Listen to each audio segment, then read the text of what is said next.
Praise hallelujah, the Lord. Hallelujah. Thank you, Lord. Yes, प्रभु सबको आशीष दे। और आपकी तमाम प्रार्थनाओं के लिए बहुत बहुत धन्यवाद। बहुत सुंदर प्रार्थनाएं आपकी रही। और मैं एक बार फिर परमेश्वर का धन्यवाद करता हूँ। खुदा ने ये अवसर मुझे दिया कि उसके कलाम की संगति आप लोगों के बीच में करने पाए। शुक्रगुजार हैं हमारे ब्रदर डॉक्टर नितिन साहब का, जिन्होंने हमको ये अवसर दिया कि हम उनके साथ ऑनलाइन मिलकर परमेश्वर की महिमा, उसकी खिदमत करने पाए। और धन्यवादित हैं आप तमाम भाई बहनों के लिए जो गोवा से हैं हमारे साथ। और हम तहे दिल से धन्यवाद करते हैं हमारे ब्रदर जेम्स के लिए। बड़े दिनों के बाद आज उनकी आवाज सुनने को मिला है। जेम्स भाई नमस्कार, प्रेज द लॉर्ड। नमस्कार, प्रेज द पासे, thank praise you. The lord, praise the lord. God bless you very much. So प्रभु का धन्यवाद हो तमाम आशीषों के लिए, अच्छी संगति के लिए, अच्छी प्रार्थनाओं के लिए, अच्छे वचनों के लिए जो आप सबों ने यहाँ पर शिरकत की है। और आज जबकि प्रभु भोज भी रहा है, ये हमारे लिए बहुत ही महत्वपूर्ण था। परमेश्वर का धन्यवाद हो। निश्चित तौर पर परमेश्वर अपने लोगों को इस आशय से बुलाता है कि वे संसार को छोड़कर केवल और केवल परमेश्वर के पीछे चले। जब हम परमेश्वर की सेवा की शुरुआत को देखते हैं तो यही पता चलता है कि परमेश्वर अपने लोगों को बुलाता है और वो कहता है मेरे पीछे चले आओ। और जो खुदा की ओर से हैं वो खुदा के पीछे चलते हैं। बाकी सब परमेश्वर को छोड़कर अपनी मनमानी करते हैं और परमेश्वर को छोड़ देते हैं। लेकिन हम परमेश्वर का धन्यवाद करते हैं कि वो हमारे साथ साथ है, हमारे संग संग है। अपने कलाम के जरिए वो हमारी जिंदगियों पर निगाहें कर्म करता आया है। हम परमेश्वर की तारीफ करते हैं। सुंदर शाम के लिए हम परमेश्वर की तारीफ, परमेश्वर की महिमा करते हैं। और आज जबकि हम परमेश्वर के कलाम को मनन करेंगे, सुनेंगे, आशीषित रहेंगे। और जैसा हमने पहले भी बताया कि जब डॉक्टर साहब ने मुझसे पूछा कि क्या टॉपिक रहेगा आपका, तो मुझे कुछ समझ में नहीं आया। लेकिन जब प्रभु से पूछा, प्रार्थना किया, तो मुझे यही मिला कि मैं रैप्चर के बारे में, यानी कि स्वर्गारोहण के बारे में, जो हमारी सबसे बड़ी और मुख्य आशा है। और वो यही है कि हम स्वर्ग में उठा लिए जाने वाले हैं। आमीन, हालेलुया।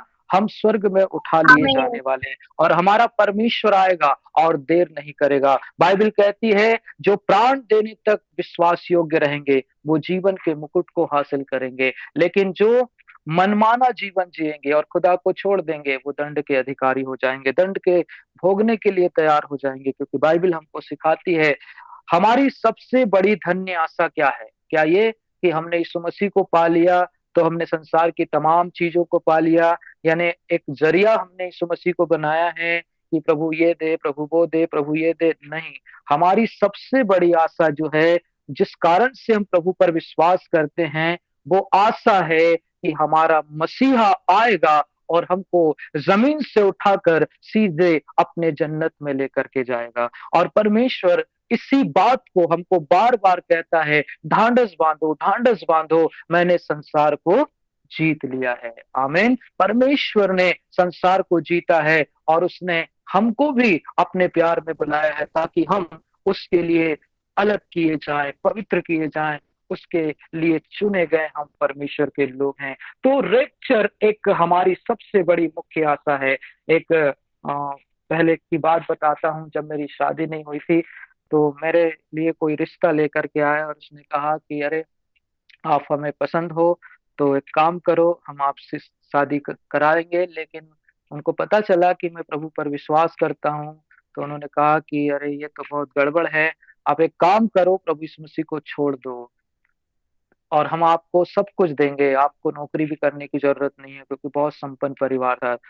तो एक निर्णय की बात थी और मैं उस समय शुरू शुरू में विश्वास था मेरा। लेकिन परमेश्वर का धन्यवाद हो, मैंने एक ही बात उनसे कही कि देखो, अगर ये नौकरी होती तो जरूर छोड़ देता, लेकिन ये तो मेरा जीवन है और मैं इसको छोड़ नहीं सकता। दुनिया को छोड़ सकता हूँ लेकिन प्रभु को नहीं छोड़ सकता। और मैंने उसकी बात को हटा दिया। हालेलुया। और परमेश्वर ने आज तक अपने अनुग्रह में हमको बनाए रखा। मेरे प्रियो, हमारी सबसे बड़ी आशा यही है कि हम परमेश्वर को न छोड़ें, क्योंकि प्रभु ने हमको नहीं छोड़ा। यदि परमेश्वर हमको छोड़ देता तो आज हम भी नाश हुए लोगों की गिनती में आते, कब्र में दफन हुए नजर आते, और हम इंसान नहीं कंगाल नजर आते, क्योंकि परमेश्वर ने हमको बचा लिया है, हमसे प्रेम किया है, और उसने अपना जीवन हमारे लिए दिया है। मेरे परमेश्वर के प्रिय लोगों, हम सब जानते हैं कि रेप्चर अपने आप में एक बड़ी घटना होगी, अपने आप में एक बड़ी कयामत होगी, अपने आप में एक बड़ी गवाही होगी, क्योंकि बाइबल यूं कहती है कि आने वाला आएगा और देर नहीं करेगा। और कितने हैं जो जागते रहेंगे। जब रेप्चर की बात आती है, स्वर्गारोहण की बात आती है, तो परमेश्वर हमसे कुछ अच्छी चीजों की मांग करता है। हर कोई उसके राज्य में नहीं पहुंच पाएगा। हर कोई जो है प्रभु कहता है, उसके राज्य में प्रवेश नहीं कर पाएगा। परमेश्वर कहता है वो ही जो मेरी पिता की इच्छा पर चलता है, जो मेरी बातों को मानता है, जो मेरी भेड़ है वो मेरी आवाज पहचानती है। और मेरे प्रियो, हम इस बात को जानते हैं कि परमेश्वर हमको लेने के लिए आ तो रहा है, लेकिन क्या हम उनके लिए तैयार हैं? जब कोई मंत्री संतरी हमारे देश में, हमारे परिवार में, हमारे शहर में आते हैं, तो पूरी लीपापोती शुरू हो जाती है, लेकिन उससे पहले कितनी गंदगी पड़ी रहती है, ये सब हमको पता है। ठीक ऐसे ही प्रभु के आगमन के समय में भी होगा। लेकिन ये बड़ी बात है कि परमेश्वर के आगमन के बारे में कोई जानता नहीं है। प्रभु कहता है मैं आऊंगा तो चोर के नहीं आऊंगा, और चोर का कोई ठिकाना नहीं, किस वक्त किस घड़ी वो आ जाए। तो इसलिए बाइबल कहती है कि ये सेकंड कमिंग नहीं है, ये दूसरा आगमन नहीं है, लेकिन ये सीक्रेट कमिंग है। ये रहस्य आगमन है, जिसके बारे में आधे लोग को तो पता ही नहीं है, और आधे लोग तैयार नहीं है, और आधे लोग जो परमेश्वर के हैं वो इस बात की आशा रखते हैं कि प्रभु आएगा, और वे तैयार हैं मेरे प्रिय। हालेलुया। और एक वचन को हम मनन करेंगे, पहला थिस्सलुनीयों 4 और उसके 16 पद से अगर आप और हम पढ़ें, तो परमेश्वर के वचन में इस प्रकार से हम पढ़ सकते हैं। यदि आप खोल सकते हैं तो खोलिएगा।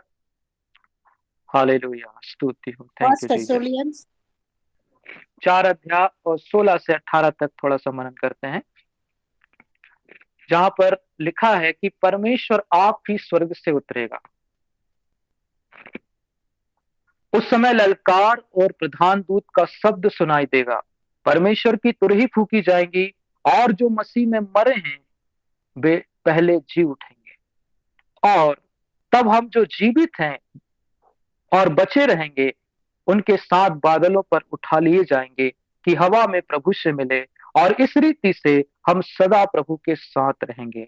सो इन बातों से एक दूसरे को शांति दिया करो। हालेलुया। परमेश्वर का वचन हमको स्पष्ट कहता है, मेरे प्रभु के प्रिय लोगों, कहता है वो कि आप ही परमेश्वर स्वर्ग से उतरेगा। हम पहले आगमन में प्रभु यीशु मसीह को स्वर्ग से उतरते देखते हैं, और वो आत्मा के द्वारा, पवित्र आत्मा के द्वारा जमीन पर आया। और अब दूसरी बार जब वो आएगा, तो बाइबल यूं ही कहती है कि एक ललकार और प्रधान दूत का शब्द सुनाई देगा, परमेश्वर की तुरही फूकी जाएंगी, और मसीह में जो मरे हैं वो पहले जी उठेंगे। और अब जो हम जीवित हैं, बहुत से ऐसे हैं जो जिंदा ही उठा लिए जाएंगे, मरने की भी जरूरत नहीं। कितनी बड़ी बात है ये कि लोग कहते हैं बिना मरे स्वर्ग नहीं दिखता। हम कहते हैं कि परमेश्वर का वायदा है, वो आएगा और हमको उठा के ले जाएगा, हम जिंदा ही उस स्वर्ग चले जाएंगे। हम पुराने नियम में भी अगर देखें, तो पहले हम पढ़ते हैं परमेश्वर के वचन में कि किस तरह से हनोक परमेश्वर के द्वारा उठा लिया गया। उसका रीजन क्या था, क्यों हनोक परमेश्वर के द्वारा स्वर्ग पे उठा लिया गया, जीवित ही उठा लिया गया? क्यों? क्योंकि वो परमेश्वर के साथ साथ चलता था, और 300 साल तक वो चला। कुल आयु उसकी 365 हम पढ़ते हैं, लेकिन बाइबल कहती है कि वो 300 साल तक, यानी अपनी जिंदगी का सबसे ज्यादा हिस्सा उसने परमेश्वर को दिया, और वो परमेश्वर के साथ रहा, परमेश्वर के साथ चला। अपने परिवार, अपने समाज की चिंता नहीं की, लेकिन प्रभु की चिंता की, और नतीजा ये हुआ कि उसको मरना नहीं पड़ा, सीधे प्रमोशन हुआ और स्वर्ग में चला गया। हालेलुया। हम पहले हनोक को देखते हैं, जो प्रभु के साथ साथ चला था, उसका स्वर्गारोहण हो गया। आज भी परमेश्वर हमसे यही मांग करता है कि हम उसके साथ साथ चलें, उसके संग संग चलें, उसके वचन को अपने जीवन का आधार बनाएं। तब जाकर हम उसके साथ स्वर्गारोहण में विहीन हो सकते हैं, मिल सकते हैं, उसमें एक तन एक चित्त एक मन एक आत्मा हो सकते हैं, क्योंकि बाइबल कहती है आत्मा जिधर चाहती उधर जाती है। आत्मा का स्वरूप आप और हम हैं, प्रभु ने अपनी आत्मा में से हमको दिया है, और जब परमेश्वर आएगा तो लिखा है अधूरा मिट जाएगा। तो इसका क्या मतलब, हमको अधूरे नहीं होना, हमको पूरे पूरे सिद्ध होना है। बाइबल कहती है जो परमेश्वर के वचन में नहीं चूकता वो सिद्ध है, लेकिन जो वचन में चूक जाता है वो अधूरा है। पौलुस भी इस बात को कहता है। पौलुस कहता है मैं निशाने की ओर दौड़ा चला जाता। तो उसका निशाना क्या है? उसका निशाना प्रभु का आगमन है, कि वो जैसे भी हो उस कुश्ती को लड़े और उसमें जीत जाए। हमारा मसीह का जीवन इसी बात पर आधारित है कि हम किधर ताक रहे हैं। प्रभु कहता मत डर, मैं तेरे साथ हूं, इधर उधर मत ताक, मैं तेरा परमेश्वर हूं। तो फिर इंसान क्यों संसार की ओर, समाज की ओर और अपने लोगों की ओर ताकता रहता है? बाइबल कहती है हमें परमेश्वर की ओर ताकना है। लिखा है कि वो आप स्वर्ग से उतरेगा, और लिखा है तुरही फूकी जाएगी, और जो मसीह में मरे हैं, जो मर चुके हैं, वो पहले जी उठेंगे। दूसरा जो जीवित है वो परमेश्वर के साथ जिंदा ही बादलों पर उठा लिए जाएंगे। कितनी बड़ी आशा है मेरे प्रियो। परंतु एक क्वालिटी परमेश्वर मांगता है। हर किसी को प्रभु नहीं उठाएगा। आज दुनिया में बहुत से बिलीवर्स है, दुनिया बहुत बड़ी भीड़ प्रभु यीशु मसीह पर विश्वास करती है, लेकिन उस भीड़ में से हर कोई स्वर्ग में नहीं जाएगा। परमेश्वर कहता है दो जन होंगे, खाट पर होंगे, एक उठा लिया जाएगा, एक छोड़ दिया जाएगा। दो स्त्री होंगी, घट्टी पीसती होंगी, एक उठा ली जाएगी और एक छोड़ दी जाएगी। दो व्यक्ति हैं, खेत में काम कर रहे हैं, एक छोड़ दिया जाएगा, एक उठा लिया जाएगा। दो व्यक्ति ऑफिस में काम कर रहे हैं, एक छोड़ दिया जाएगा, एक उठा लिया जाएगा। अब सोचिए, अब जब ये घटना होगी मेरे प्रियो, जहां दो दो का झुंड है, सोचिए एक उठा लिया जाएगा, एक छोड़ दिया जाएगा, तो क्या होगा? मान लीजिए कोई दो ड्राइवर ट्रेन में है, पायलट है, अगर वो ट्रेन चला रहे, प्लेन चला रहे, ट्रक चला रहे, बस चला रहे, बाइक चला रहे, कार चला रहे, जो भी हो, उनमें से अगर कोई चलाने वाला उठा लिया गया, तो सोचो पूरी दुनिया में कितनी बड़ी कयामत आएगी, कितनी बड़ी आफत आएगी, कितना बड़ा एक्सीडेंट इस दुनिया में होगा।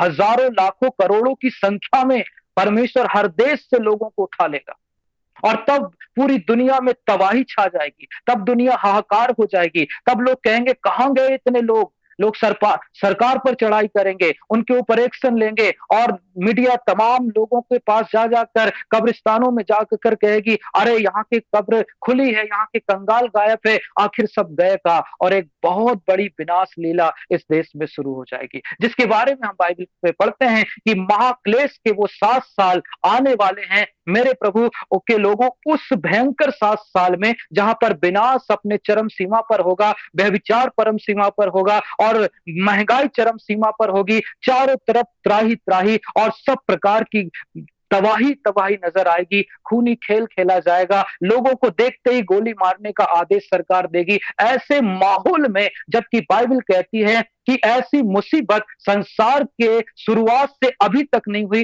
वो मुसीबत अब आने वाली है। लेकिन धन्य आशा यह है मेरे प्रभु के लोगों कि आप और हम उस 7 साल के महाक्लेश से पहले ही स्वर्ग में परमेश्वर के साथ उठा लिए जाएंगे। आमीन। परमेश्वर के साथ उठा लिए जाएंगे। हम परमेश्वर के लोग हैं, और प्रभु हमारे अंदर कुछ क्वालिटी की मांग करता है ताकि हम उस स्थान को पा सकें।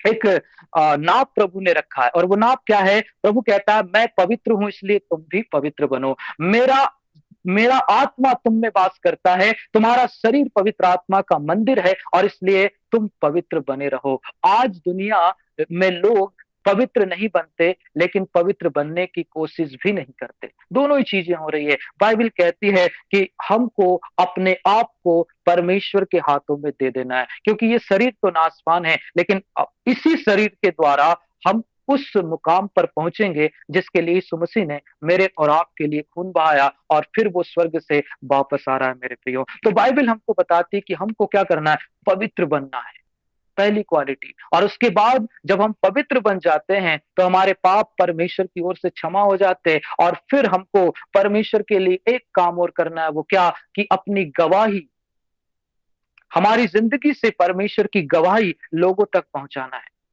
जैसा बाइबल कहती है कि ये वे लोग हैं जो अशुद्ध नहीं हुए हैं, जिन्होंने अपने शरीर को दानियल की तरह, यूसुफ की तरह खुदा की सेवा में दिया है, वह विचार और गंदे काम और संसार की अभिलाषाओं में नहीं फंसाया मेरे प्रियो। शरीर की वासना और लालसाओं में नहीं फंसाया। वे बिलाम की तरह गलत कमाई में नहीं गए, और वे ये सांप की तरह एक टाइम के भोजन के लिए उन्होंने अपना ईमान नहीं बेचा, और एक टाइम के सुख के लिए अपनी आंखों की अभिलाषा को पूरा नहीं किया। लेकिन ये वे हैं जो मेमने के लहू से धुलकर परमेश्वर के लिए अपना गला तक कटाने को तैयार हुए। ऐसे लोग खुदा के साथ रेपचर में या स्वर्गारोहण में प्रवेश करने पाएंगे। हालेलुया। बहुत से लोग इंतजार में हैं कि प्रभु आएगा और हमको ले जाएगा, लेकिन खाली पीली है प्रभु करने वालों से परमेश्वर परेशान है, वो ऐसे लोगों को नहीं ले जा सकता, क्योंकि बाइबल हमको सिखाती है कि तुम पवित्र बनो क्योंकि तुम्हारा पिता पवित्र है।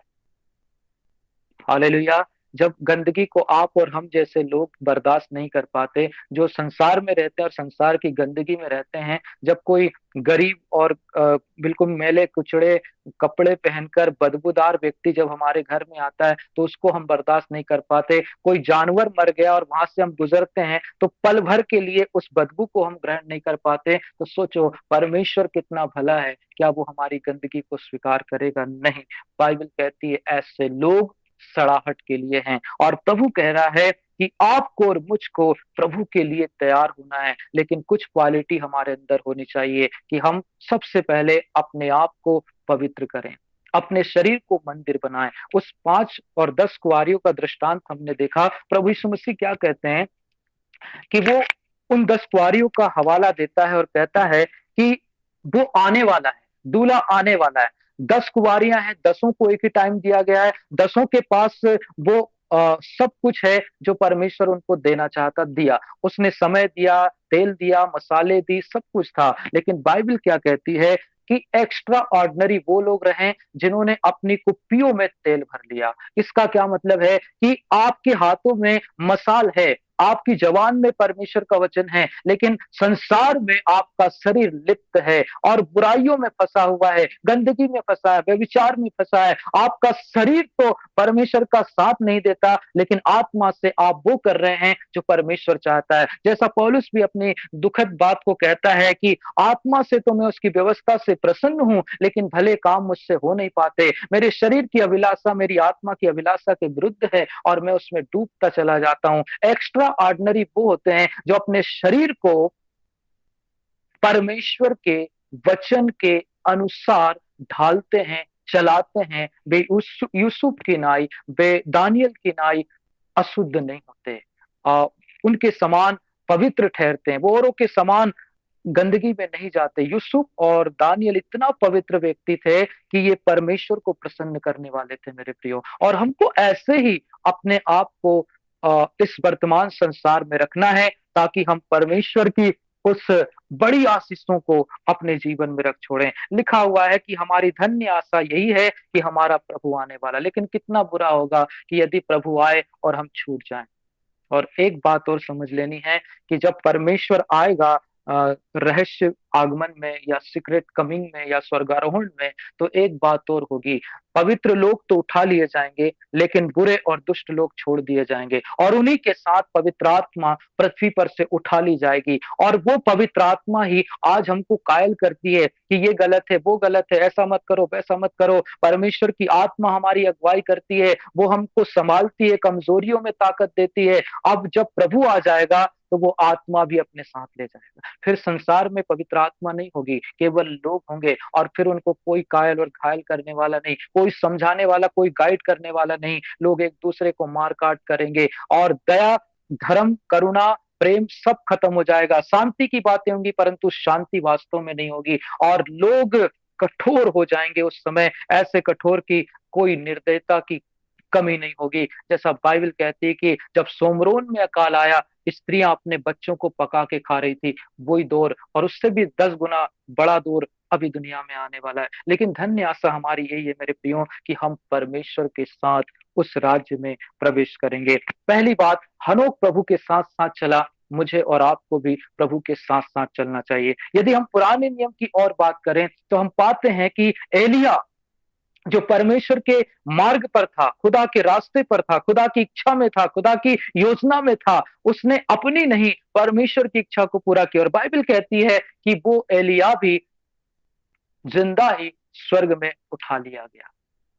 और तीसरा, हमारा स्वयं का महान परमेश्वर यीशु मसीह, जो मुर्दों में से जी उठा और सीधे जी उठकर स्वर्ग चला गया। परमेश्वर के प्रिय लोगों, ये उदाहरण हमको बताते हैं, ये सिखाते हैं कि यदि हम प्रभु के साथ साथ चलें, खुदा के वायदों के अनुसार चलें, खुदा की हुकूमत में चलें, खुदा के साचे में ढले, खुदा जो कहता है उसको माने, तो निश्चित तौर पर कोई हमको उस दौड़ से वंचित नहीं कर सकता, उस मुकुट से कोई हमको वंचित नहीं कर सकता। जो दौड़ परमेश्वर ने हमारे लिए रखी है, उसमें तो मुझे और आपको जीतना ही होगा, क्योंकि अगर चूक गए तो बहुत बड़ा विनाश इस संसार में भी और हमेशा की अनंत आग इंतजार करेगी मेरे प्रियो। इसलिए हमको परमेश्वर के राज्य में आगे बढ़ना है। अगर आप और हम इस बात को देखें कि स्वर्गारोहण क्या है, तो लैटिन भाषा में, ग्रीक भाषा में, इंग्लिश भाषा में सबका हिंदी अर्थ यही निकलता है कि उठाए लिए जाना, उठा लिया जाना।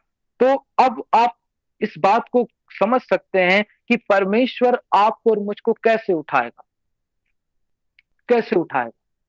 जब दूसरा आगमन होगा तब तो परमेश्वर हर किसी को उठाएगा, चाहे वो धर्मी हो, पवित्र हो, दुष्ट हो, बेकार हो, गरीब हो, अमीर हो, गुनाहगार हो, कोई भी व्यक्ति, हर कैटेगरी के व्यक्ति को प्रभु उठाएगा जब दूसरा आगमन होगा, जब प्रभु पृथ्वी पर उतरेगा। अभी तो परमेश्वर आसमान में आएगा, हवा में आएगा, और तब वो अपने पवित्र लोगों को उठाएगा। इसी को सीक्रेट कमिंग कहा गया है, रहस्य आगमन कहा गया है। ये सेकंड कमिंग नहीं है, क्योंकि सेकंड कमिंग में प्रभु यीशु मसीह आएगा तो लाखों लाखों स्वर्गदूत के साथ आएगा, युद्ध लड़ेगा, पृथ्वी पर उतरेगा, और वो जगत के हर लोगों को जिंदा करेगा, और फिर उसके बाद प्रभु न्याय करेगा। बाइबल कहती है हम तो धन्य हैं कि हम पृथ्वी पहले आगमन में परमेश्वर के साथ स्वर्ग में चले जाएंगे। लेकिन जो दूसरे आगमन में होंगे, ओ भयंकर विनाश उनके लिए होगा। वो 7 साल की महाक्लेश की बातें उनके लिए होंगी, जहां पर प्रकाशित वाक्य के वो सब घोड़े जो आपने लाल पीला काला देखे हैं, सबको जो अधिकार मिला वो सब आकर के चढ़ाई करेंगे और फिर हाहाकार मचेगा। लेकिन उस हाहाकार से पहले परमेश्वर मुझे और आपको मेरे प्रियो बचा लेता है। तो 5 कुंवारी की हमको समझदार मिलती है, 5 कुंवारी मूर्ख मिलती है। हम कौन सी कैटेगरी में हैं? बाइबल कहती है समझदारों ने अपने साथ कुप्पियों में अलग से तेल लिया, जबकि मूर्खों ने केवल मसाल पकड़ी। हाथों में बाइबल है, मुंह में बाइबल है, लेकिन चरित्र में बाइबल नहीं है। हमारे बॉडी में, हमारे शरीर में क्या हो रहा है? ये शरीर परमेश्वर के रास्ते में हमको बाधा पहुंचाता है। लिखा है शरीर की अभिलाषा, आंखों की अभिलाषा, जीविका का घमंड, ये खुदा की ओर से नहीं, ये शैतान की ओर से है। और शरीर हमेशा आत्मा के खिलाफ बात करता है, आत्मा के खिलाफ काम करता है। सो हमको इस पर नियंत्रण पाना है, और ये कब होगा? जब परमेश्वर की आत्मा के चलाए चले, अर्थात बाइबल की वचन की बातों के चलाए चले हम चलें, तो हम निश्चित रूप पर परमेश्वर की ओर से आशीष होते रहेंगे।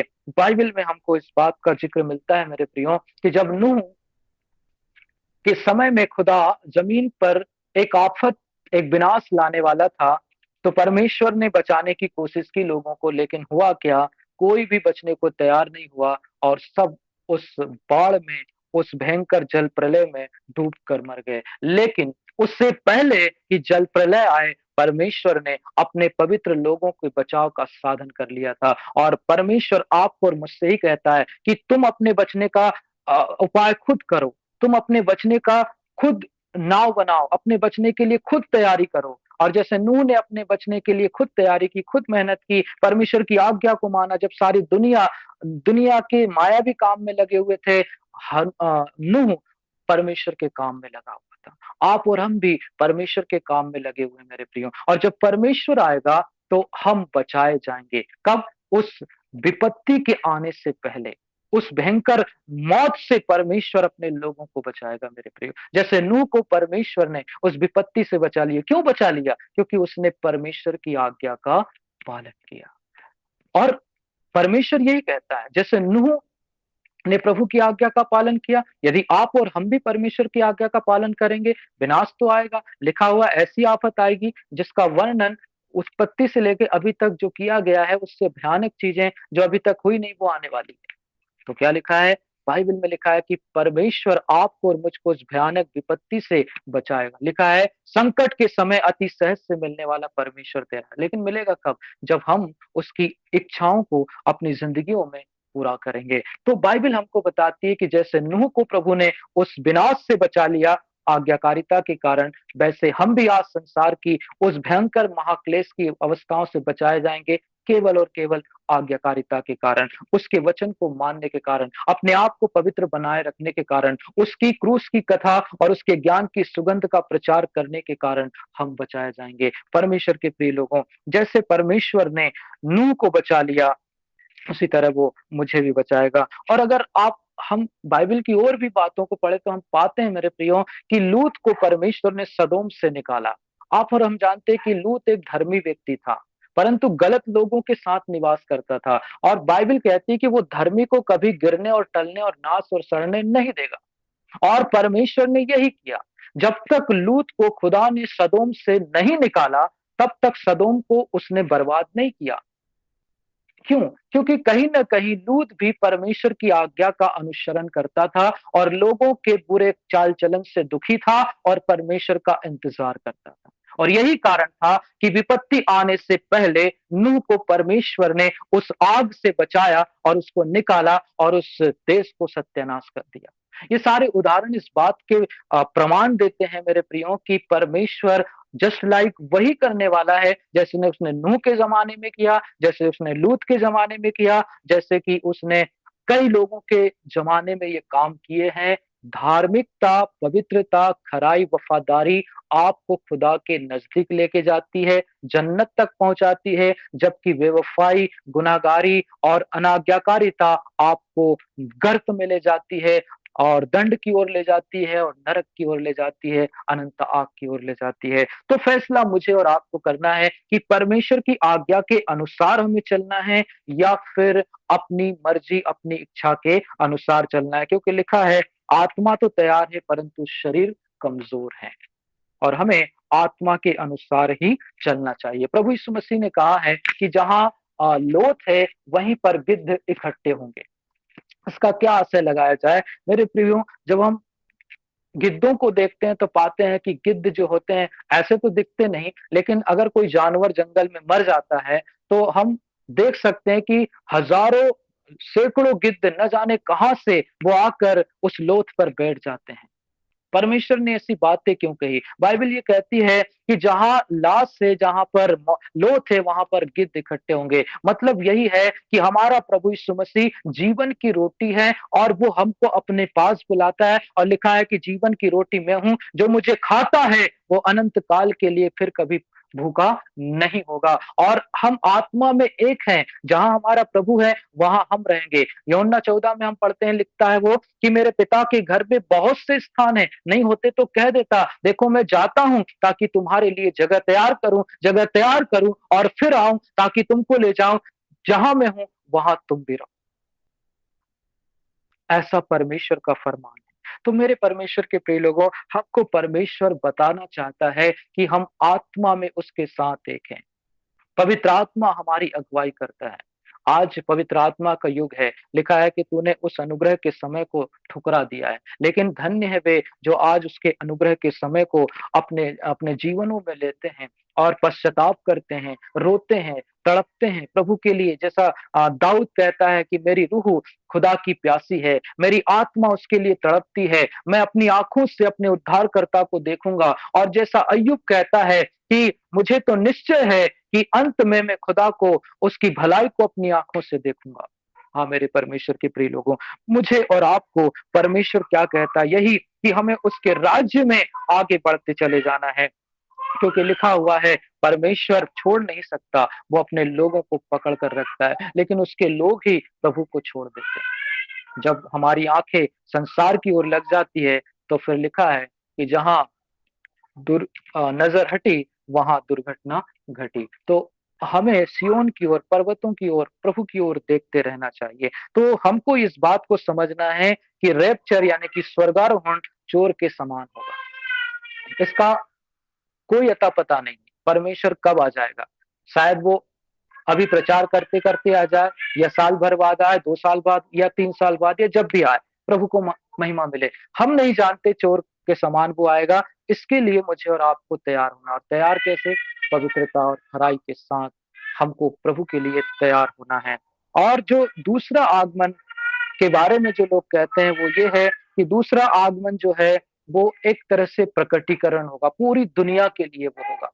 परंतु ये आगमन केवल और केवल पवित्र लोगों के लिए होगा, पवित्र कलीसियाओं के लिए होगा। और उन 5-7 कुँवारियों के समान जिन्होंने अपने आप को पवित्र किया, उनके लिए द्वार खुल जाएगा मेरे प्रियो। जब सारी दुनिया रो रही होगी, तड़प रही होगी, परेशान होगी, जिनको खाने-पीने को नहीं होगा, सारी दुनिया में कई प्रकार की आफत होंगी, ऐसे वक्त में हमारे लिए वो आशा का द्वार, वो स्वर्ग का द्वार परमेश्वर खोल देगा, और वो आएगा और अपने लोगों को उठाकर ले जाएगा। क्योंकि बाइबल इस प्रकार से हमको सिखाती है कि अपने प्रभु के लिए हमेशा तैयार रहो, क्योंकि आने वाला आएगा और देर नहीं करेगा। तो हमारा प्रेम प्रभु के लिए कैसे होना चाहिए? प्रेम की परिभाषा हम परिभाषित नहीं कर सकते। प्रेम एक ही है, और वो है यीशु मसीह, जिसने प्रेम दिखाया। दुनिया का प्रेम कैसा है? लोग लेना-लेना जानते हैं। इसको प्रेम नहीं कहते, इसको स्वार्थ कहते हैं। फिर दूसरा होता है लेना और देना। ये व्यापार होता है, ये प्रेम नहीं होता।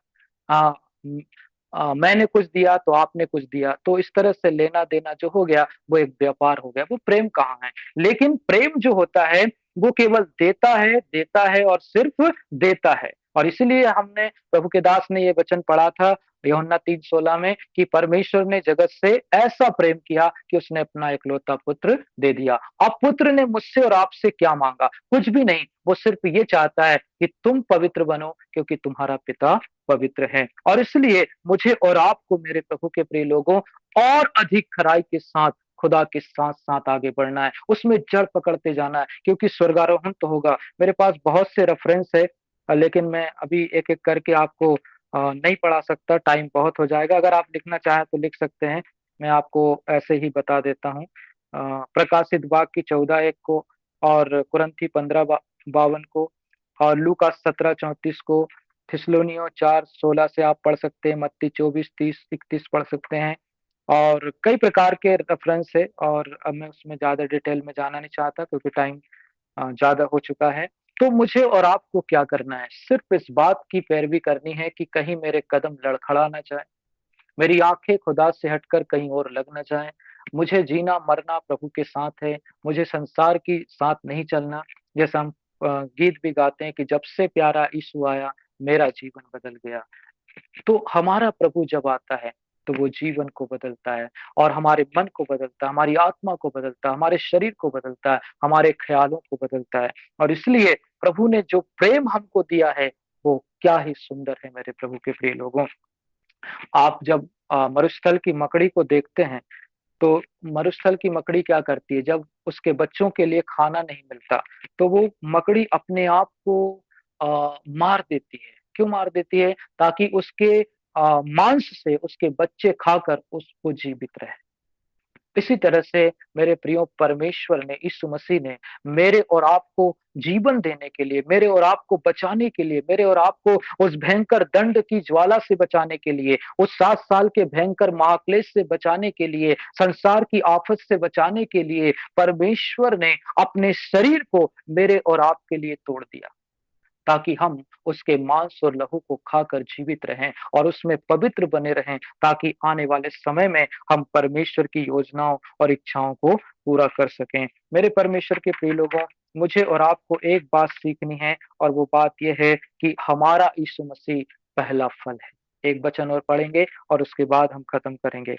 आप पढ़ सकते हैं पहला कुरिन्थियों 15 और उसके 23 पद को, अगर आप किसी को मिलता है तो पढ़ सकते हैं। पहला कुरिन्थी 15 अध्याय, फर्स्ट कुरिन्थी 15 और वर्स 23।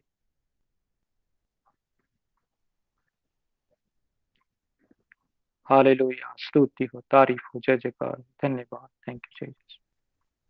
परंतु हर एक अपनी अपनी बारी से, पहला फल मसीह, फिर मसीह के आने पर उसके लोग। बाइबल कहती है कि पहला फल यीशु मसीह है। मुर्दों में से पहला अगर कोई जिया है तो वो यीशु मसीह है, और उसके बाद आप और हम, हमारी बारी है। प्रभु तो उठकर चला गया, और वो आएगा। और क्यों आएगा? केवल और केवल अपने लोगों के लिए आएगा।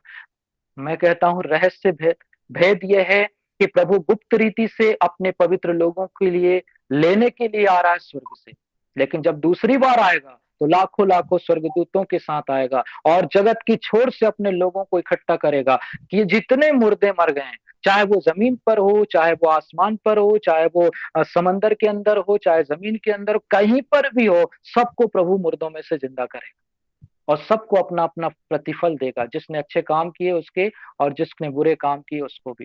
किसी को नरक तो किसी को स्वर्ग मिल जाएगा, बाइबल कहती है। लेकिन दूसरे जो पहला आगमन है, जिसको हम सीक्रेट कमिंग कहते हैं, रहस्य आगमन कहते हैं, उसमें जो लोग होंगे वो केवल पवित्र लोग होंगे। कलीसिया उठाई जाएंगी, सब लोग नहीं उठाए जाएंगे। तो हमको क्या करना है? हमारा पहला फल यीशु मसीह है, और दूसरे और आप और हम हैं।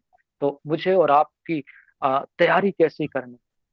उस कैटेगरी वाली 5 कुंवारी जिन्होंने अपने साथ मसाले तो ली, लेकिन अलग से कुप्पियों में तेल भी लिया, हमको ऐसे ही तैयार होना है। उन 5 के समान नहीं, जो दिखाने के लिए तो कहते हैं कि हम मसीह हैं, हम प्रभु के लोग हैं, हमारा नाम ऐसा, हमारा काम ऐसा है, सब कुछ समाज को दिखाते हैं कि हम प्रभु का काम करते हैं, लेकिन आंतरिक जीवन जो है, व्यक्तिगत जीवन जो है, पर्सनल लाइफ जो है, कैरेक्टर जो है, वो लूज है, अच्छा नहीं है। ऐसे लोगों को परमेश्वर छोड़ देगा। इसलिए बाइबल कहती है कि जब तू प्रार्थना करे तो घर में जा, द्वार बंद कर, जब तू दान करे तो दाया दे, तो बाएं को पता नहीं चलना चाहिए। ऐसी कुछ पवित्रता की बातें परमेश्वर ने हमसे कही है, जिसका पालन हमको नियमित रूप से करना है और पवित्र बनकर परमेश्वर के काम में आगे बढ़ना है। मेरे प्रभु के प्रिय लोगों, मैंने कहा हनोक परमेश्वर के साथ उठा लिया गया क्योंकि वो प्रभु के साथ साथ चलता था, यानी अपने आप को पवित्र बना के रखता था। दूसरा, एलिया परमेश्वर के द्वारा स्वर्ग में उठा लिया गया क्योंकि एलिया भी खुदा की राह पर, उसकी हुकूमत पर कामयाब रहा और उसने कभी अपनी मन मर्जी की जिंदगी नहीं जी। यीशु मसीह के बारे में हम पढ़ते हैं कि वो पिता की ओर से होकर के आया और वो दास का रूप धारण कर लिया और आज्ञा मान मान कर उसने दुख उठाना स्वीकार किया क्योंकि वो अनंत महिमा को देख रहा था। हालेलुया। इसलिए मुझे आपको भी आज के इस वर्तमान दौर में, जबकि चारों तरफ विनाश है, दुख है, तकलीफ है, सताव है, मुसीबतें हैं, निंदाएं, अपमान है,